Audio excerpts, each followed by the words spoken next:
미국에서 코로나19가 급속도로 재확산되고 있는 가운데 연방정부가 오늘 비상계획을 발표했습니다. 연방정부는 자가진단 키트 무상 배포를 다시 시작하고 무료 코로나 검사도 재개할 예정이라고 밝혔습니다. 미시간주 주지사를 납치하겠다는 음모를 꾸민 극우단체 조직원에게 징역형이 선고됐습니다. 해당 남성 3명은 오늘 열린 재판에서 선처를 구했지만 중형을 피하지 못한 것으로 알려졌습니다. 지난 10월 룸메이트를 살해한 혐의로 재판에 넘겨진 한인 유학생 사지민 씨가 정신과적 장애가 있는지 감정이 필요하다는 법원의 판결이 나왔습니다. 오는 2024년부터 시민권 시험 방식과 범위가 대폭 간소해질 전망입니다.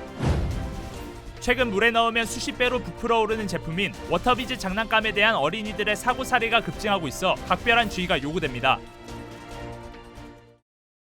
여러분 안녕하십니까? 12월 15일 첫 소식입니다. 현대자동차의 미국 현지 고위 관계자가 인플레이션 감축법 때문에 회사의 피해가 커지면 미국 내 투자를 줄일 수 있다고 밝혔습니다. 미국 밖으로 전기차 공장을 옮길 수 있다고도 말했습니다. 뉴욕에서 이용주 특파원입니다. 로버트 후드 현대자동차 부사장은 미국의 한 공공정책연구소 토론회에서 미국 현지 투자 취소 가능성을 밝혔습니다. 인플레이션 감축법 때문에 조지아주에 전기차 공장을 짓는 투자를 취소하거나 축소할 가능성이 있냐는 질문에 긍정적으로 대답한 겁니다. And so if this market, if this continues to potentially hurt our growth, I think we'll have no choice but to really reassess where we go. 후드 부사장은 한국산 전기차를 보조금 지급 대상에서 제외한 인플레이션 감축법이 차별적인 데다 소비자의 선택권을 뺏는다고 지적했습니다. 지난 8월 법 시행 이후 현대차의 손해가 커졌고 앞으로가 더 걱정된다고 말했습니다.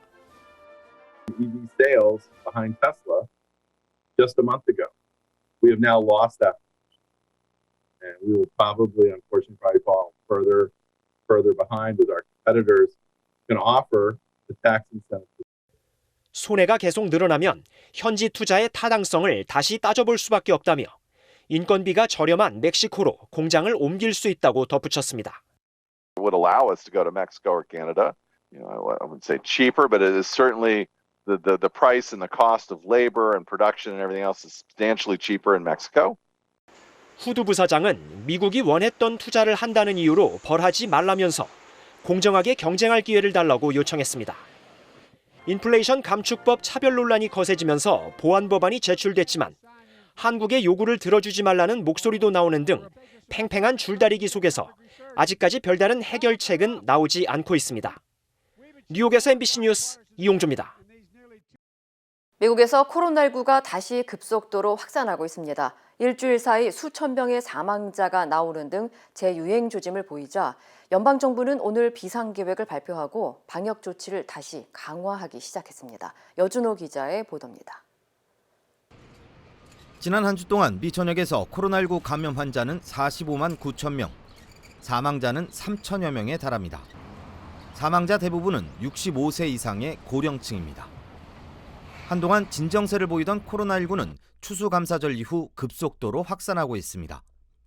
확진자뿐 아니라 입원 환자, 사망자까지 동시다발적으로 늘어나면서 본격적인 재확산 조짐을 보이고 있다는 진단입니다. We don't want this winter to look like last winter or the winter before. 코로나19 재확산 조짐에 따라 연방정부는 비상계획을 발표하고 다시 방역 고삐를 쬐기 시작했습니다. 오늘부터 자가진단 키트 무상 배포를 시작하고 중단됐던 무료 코로나 검사도 재개할 계획입니다. Today we're opening up covidtest.gov for a limited time this winter to give Americans another easy option to access testing when there is a greater need as there is right now. Starting today, each U.S. household can order up to 4 at-home tests free from covidtest.gov, with tests starting to ship as early as next week. 또 연방정부 차원의 방역장비 지원과 코로나19 취약층을 중심으로 백신 접종도 강화할 예정입니다. 코로나19 유행은 평균적으로 1월 중순쯤 정점에 도달했던 만큼 아직 최악의 단계가 오지 않았다는 게 전문가들의 분석입니다. 연말 연휴를 기점으로 코로나19 확진자의 병상 점유율에 따라 실내 마스크 착용 의무화가 재개될 것이란 전망도 나오고 있습니다. MBC 뉴스 여준호입니다. 미시건주 주지사를 납치하겠다는 음모를 꾸민 극우단체 조직원들에게 징역형이 선고됐습니다. 미시건주 잭슨 카운티 법원은 지난 2020년 미시건주의 강도 높은 코로나19 방역 조치에 불만을 품고 그레천 휘트머 미시건주 주지사를 납치하려다 체포된 24살 폴 벨러와 28살 조지프 모리슨, 45살 피트 뮤시코에게 각각 최소 7년에서 12년의 징역형을 선고했습니다. 해당 남성 3명은 오늘 열린 재판에서 휘트머 주지사에게 사과의 뜻을 밝히고 선처를 구했지만 중형을 피하진 못했습니다. Your Honor, I had a lapse in judgment. I've been a good citizen. I've been a family man. I've taken care of my family for a very long time. My wife has health conditions. I have health conditions. And I throw myself at the mercy of the court. Count 2, material support for terrorist acts. 5 to 20 years. 이들 구구단체는 휘트머 주지사를 납치한 뒤 경찰의 추격을 따돌리기 위해 폭발물을 사용하는 등 테러 수준의 음모를 꾸미는 과정에서 적극적으로 협력했던 것으로 드러났습니다. 앞서 휘트머 주지사는 형량 선고를 앞두고 주지사 납치 음모 혐의는 심각한 사안이라며 이를 고려한 형량이 결정돼야 한다는 입장을 표한 것으로 전해졌습니다. 지난 10월 룸메이트를 살해한 혐의로 경찰에 붙잡힌 퍼듀대 한인 유학생 사지미 씨가 정신장애가 있는지에 대한 정확한 진단이 필요하다는 법원의 판결이 나왔습니다. 티페카노 카운티 법원은 오늘 열린 재판에서 룸메이트를 살해하고 망상장애를 주장해온 한인 유학생 사 씨에게 정신과 전문의 2명을 통해 의학적으로 정신과적 장애가 있는지 관찰과 특수검사가 필요하다며 이를 통해 재판에 적합한지에 대한 여부를 평가할 것이라고 전했습니다. 이를 두고 전문가들은 사 씨의 변호인 측이 지난달 법원에 사 씨가 국제 스파이 활동에 연루된 전직 CIA 요원이었다는 등의 자료를 제출하면서 감형을 받기 위해 속이려는지 구분하기 위해 정신감정이 필요하다는 판결을 한 것으로 분석하고 있습니다. 한편 티페카노 카운티 검찰은 사 씨의 혐의가 모두 유죄로 인정되면 최대 65년의 징역형을 선고받을 수 있다고 밝혔습니다. 오는 2024년부터 시민권 시험 방식과 범위가 대폭 간소해질 전망입니다. 연방이민국은 오는 2024년부터 도입될 새로운 시민권 시험 문제 출제를 위한 테스트를 진행할 예정이라고 밝혔습니다. 이민국 측은 영어를 공부하는 학생 1,500여 명을 대상으로 개정된 시민권 문제를 풀게 한 뒤 결과를 바탕으로 수정을 거친 다음 오는 2024년부터 도입할 예정이라고 덧붙였습니다. 특히 개정된 시민권 문제는 기존의 영어 읽기와 쓰기, 말하기 능력 테스트의 비중이 크게 축소되거나 생략될 것으로 알려져 기존보다 난이도가 내려갈 것이라는 전망이 나오고 있습니다. 한편 지난해 이민국은 새로운 시민권 문제를 도입했지만 너무 어렵다는 비판이 제기되자 개정 3개월 만에 이를 철회한 바 있습니다. 최근 어린이들이 개구리알로 불리는 워터비즈 장난감을 가지고 놀다 실수로 삼켜 사고로 이어지는 사례가 급증하고 있어 각별한 주의가 요구됩니다. 소셜미디어에서 인플루언서로 활동하는 포리치아 미첼은 생후 10개월 된 자신의 딸이 워터비즈를 실수로 삼켰고 워터비즈가 장안에서 수분을 흡수해 부풀어 올라 호흡곤란과 구토 등을 이르게 하면서 소장 폐쇄까지 유발했다고 밝혔습니다. 이에 따라 생후 10개월 된 미첼의 딸은 4번의 응급수술을 진행하고 병원에서 한 달 동안 치료를 받은 것으로 알려졌습니다. 전문가들은 미첼의 딸과 같이 어린이들이 워터비즈를 가지고 놀다 실수로 삼켜 병원에 입원하는 사례가 급증하고 있다면서 부모들의 주의를 당부했습니다. 한편 워터비즈는 보통 0.1인치보다 작고 말랑한 형태를 지녔지만 수분을 머금으면 10배에서 100배 이상으로 커지는 것으로 알려졌습니다. 4년 연속 극심한 가뭄이 이어질 것으로 전망된 캘리포니아 지역에 가뭄 비상사태가 선포됐습니다. 남가주 수자원국은 다음 달 강제 절수 조치를 내릴 수 있는 만큼의 극심한 가뭄이 이어지고 있다며 강제 절수 시행까지 가지 않기 위해 비상사태를 선포했다고 밝혔습니다. 이에 따라 남가주 지역에 물을 공급하는 모든 전력사와 수도 공급사들은 물 공급이 줄어들게 되고 LA 수도전력국 등 26개 산하 기관에서는 절수를 위한 잔디 물주기 제한 등의 조치를 조만간 발표할 예정으로 알려졌습니다. So what we're saying to people, remember, grass is, although it's nice and green and it's beautiful when it's green, it's not essential to our livelihood. It's not essential to the health and safety of our people. What we want is when we turn the faucet to have water. 수도전력국에 따르면 캘리포니아주 서부 지역에서 사용되는 물의 75%가 잔디 물주기와 같은 야외에서 사용되고 있는 것으로 나타났습니다. 뉴욕주가 앞으로 애완동물 가게에서 강아지와 고양이 등 반려동물 판매를 금지할 예정입니다. 캐시 호컬 뉴욕 주지사는 오늘 2024년부터 뉴욕주에 위치한 80여 개의 펫샵 가게에서 애완동물 매매를 금지하는 법안에 서명했다고 밝혔습니다. 이로써 법안은 오는 2024년부터 발효될 예정이며 펫샵 대신 유기견 보호소나 비영리 동물 구조단체 등에서 애완동물을 입양할 수 있습니다. 앞서 동물보호단체들은 개와 고양이, 토끼 등 애완동물이 분양되기 전까지 관리 감독 없는 열악한 사육 환경에 방치되면서 질병에 걸리거나 학대를 받고 있다고 비판하며 시정을 요구해왔습니다. 법안은 상업적 목적에 따라 반려동물을 대량 번식하고 농장 사육을 금지시키기 위함이며 지난 2017년 캘리포니아주에서 처음으로 판매 금지를 시작해 2020년 메릴랜드, 2021년 일리노이주, 그리고 뉴욕 등으로 확대되고 있습니다.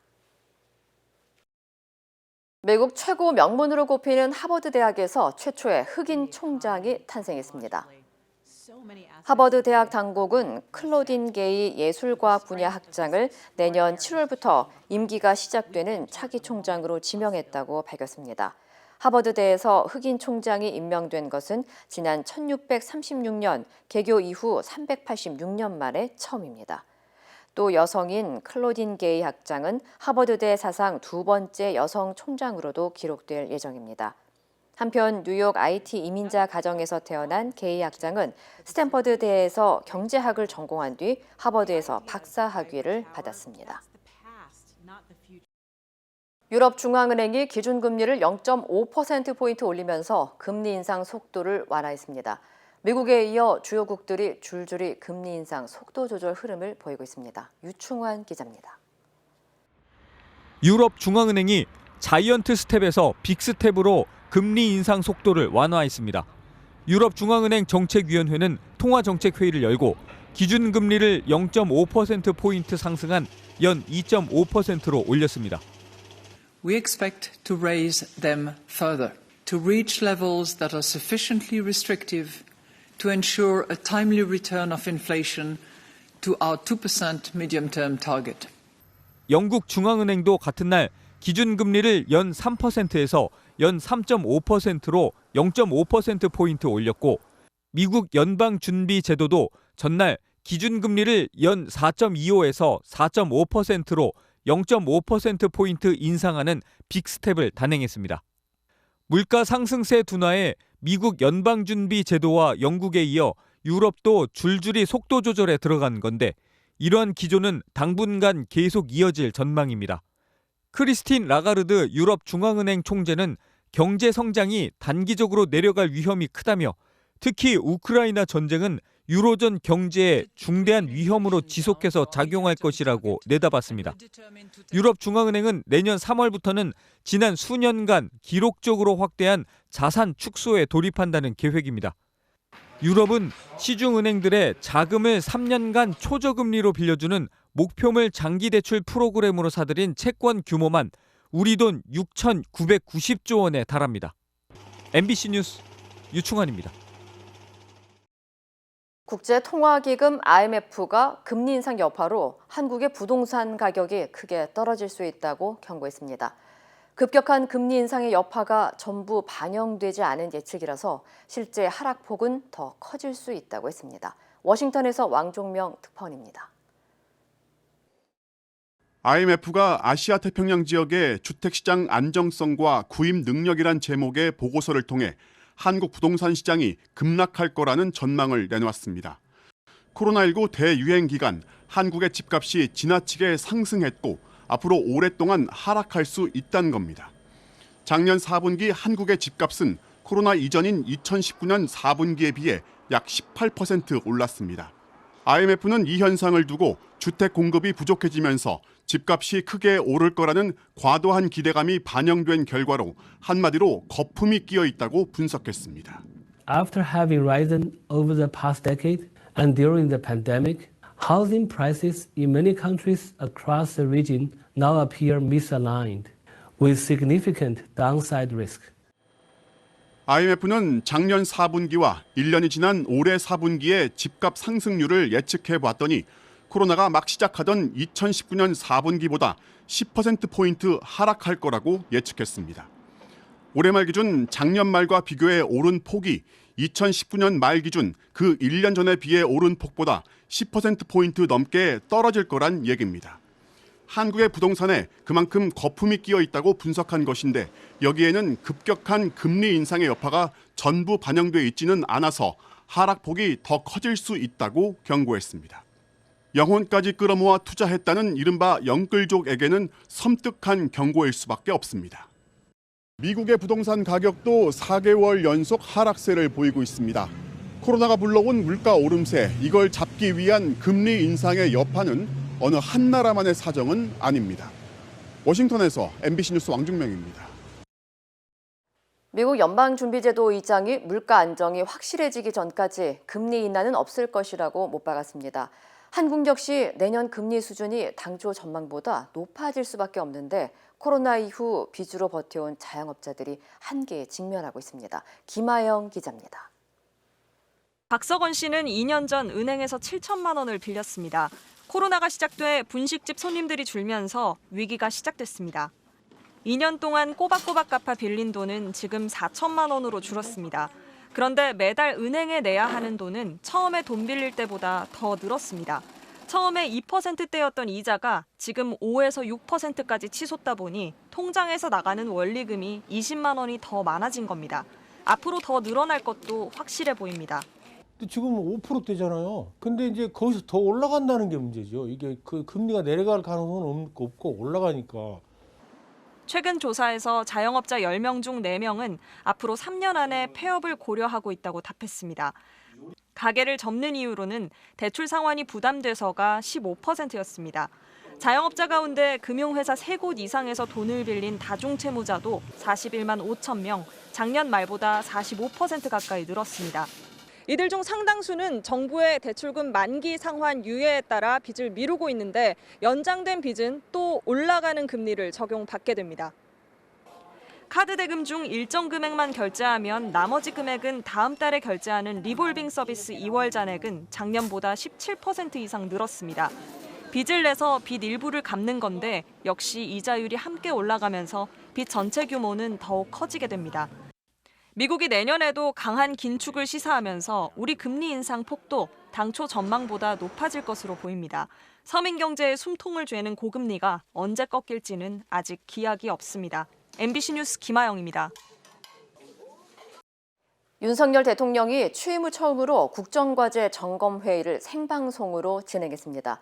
전 정부의 부동산과 주 52시간 정책 등을 비판하며 친시장, 친기업 정책으로의 전환을 강조했습니다. 이기주 기자입니다. 경제와 민생 분야로 시작된 국정과제 점검회의. 윤석열 대통령은 고물가 문제를 지나 부동산에 대한 질문이 나오자 직접 답변에 나섰습니다. 윤 대통령은 부동산 문제가 정치 논리나 이념에 매몰돼서는 안 된다며 문재인 정부의 부동산 정책을 직격했습니다. 제가 이 정부를 맡기 전까지는 공급 측면과 수요 측면의 이런 불합리한 이런 복합 규제 때문에 집값이 너무 천정부지로 솟고 또 거래 물량이 위축되고 그러면서 공공임대주택은 선이 아니다. 다주택자에 대한 과세를 경감하겠다고 강조했습니다. 다주택자에 대해서 중과세를 하게 되면 결국은 임대 물량에 대해서 비용이 많이 들어가기 때문에 영세 그 임차인에게 그 소위 세금의 전가가 일어나게 됩니다. 노동시장 개편에 대한 의지도 분명히 했습니다. 윤 대통령은 노동개혁을 못하면 정치도 경제도 망할 것이라면서 주 52시간제 개편 등 노동 유연화를 거듭 약속했습니다. 나아가 노동과 연금, 교육개혁 등 이른바 3대 개혁에 대해선 인기가 없더라도 반드시 하겠다고 말했습니다. 3대 개혁은 우리나라를 지속 가능하게 하기 위한, 지속 가능성을 위한 아주 필수이고 인기 없는 일이지만 회피하지 않고 반드시 우리가 해내야 합니다.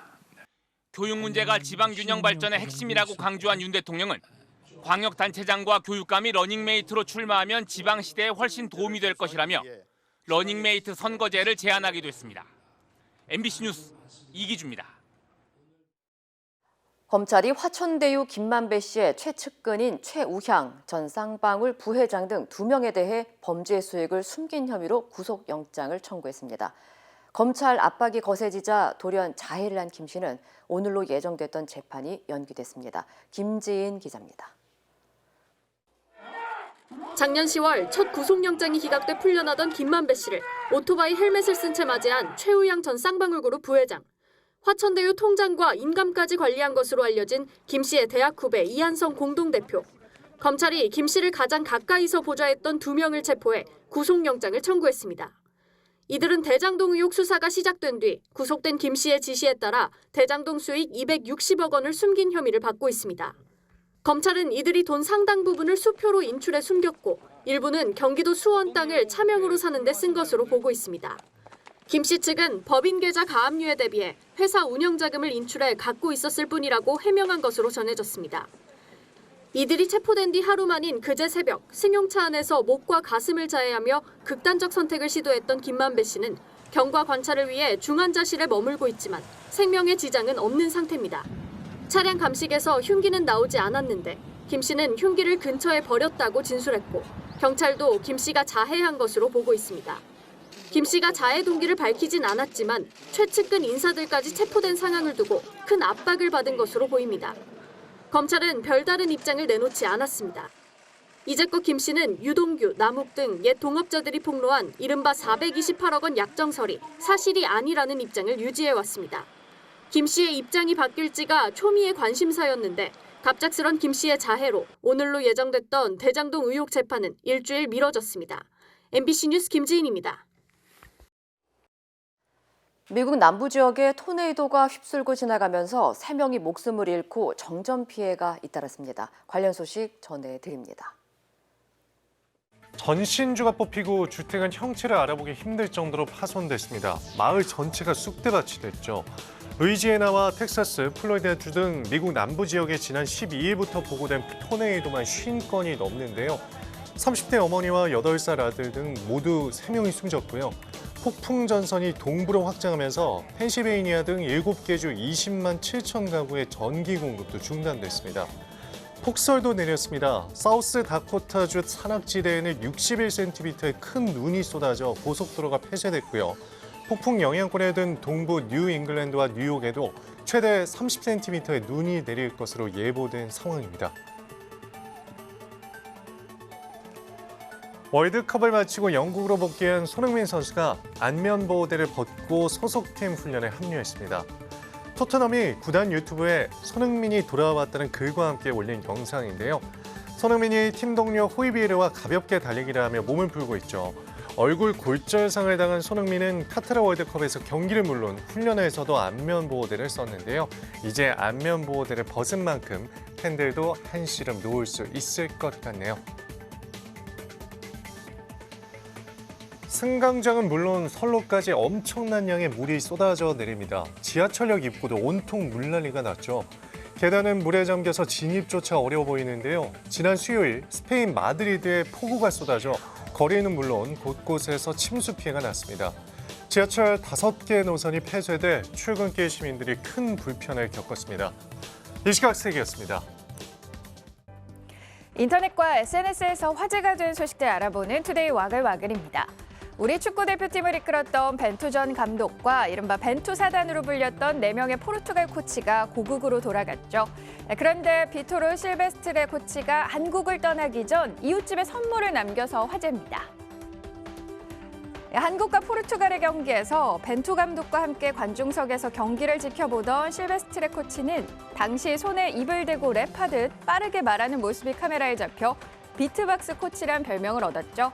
어제와 오늘 커뮤니티에는 벤투 사단의 코치님 떠나기 전날 밤 사진이란 제목의 글과 함께 2장의 사진이 올라왔습니다. 앞집 아이를 안고 손가락 하트를 한 실베스트레 코치의 모습과 앞집에 두고 간 듯한 선물 꾸러미, 또 그 위에 포르투갈어와 영어로 감사하다를 적은 쪽지가 보이는데요. 글쓴이는 포르투갈로 떠나기 전 앞집에 선물을 두고 가셨다더라. 앞집 분들과 잘 지내신 듯하다고 전한 뒤 고생 많으셨다고 덧붙였습니다. 사진이 공개되면서 많은 누리꾼이 훈훈하다, 감동이다, 그리울 거다 같이 대부분 아쉽다는 반응을 보였습니다. 얼마 전 남아프리카 공화국의 한 농부가 해안가에서 외계인을 포착했다며 SNS에 사진을 공개했는데요. 이 사진이 온라인에서 화제를 모으면서 누리꾼들 사이에 진짜냐 가짜냐 갑론을박이 벌어졌다고 합니다. 이안 보스터가 최근 자신의 SNS에 올린 사진입니다. 자, 얼핏 보면 외계인처럼 보이는 괴물들이 바다에서 기어나오는 것처럼 보이죠?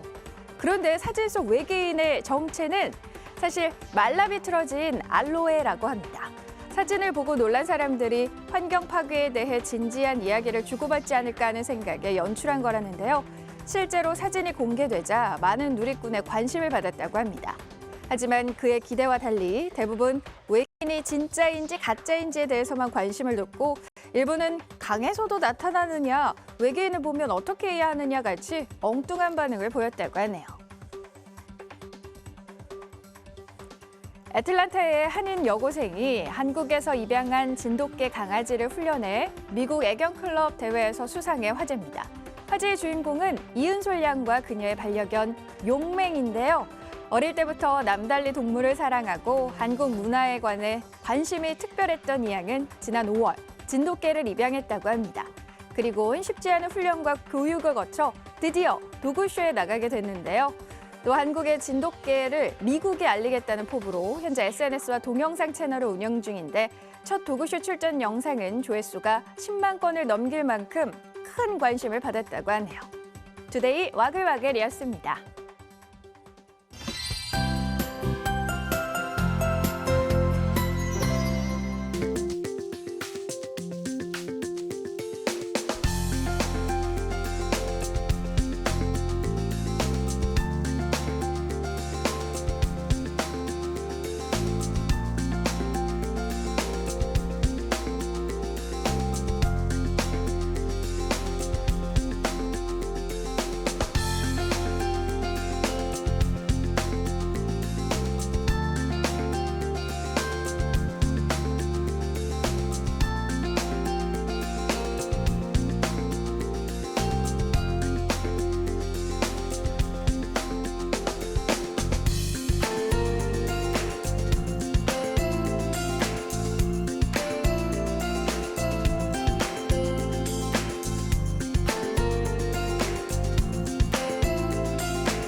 이상으로 12월 15일 목요일 뉴스를 마칩니다. 시청해주신 여러분 고맙습니다.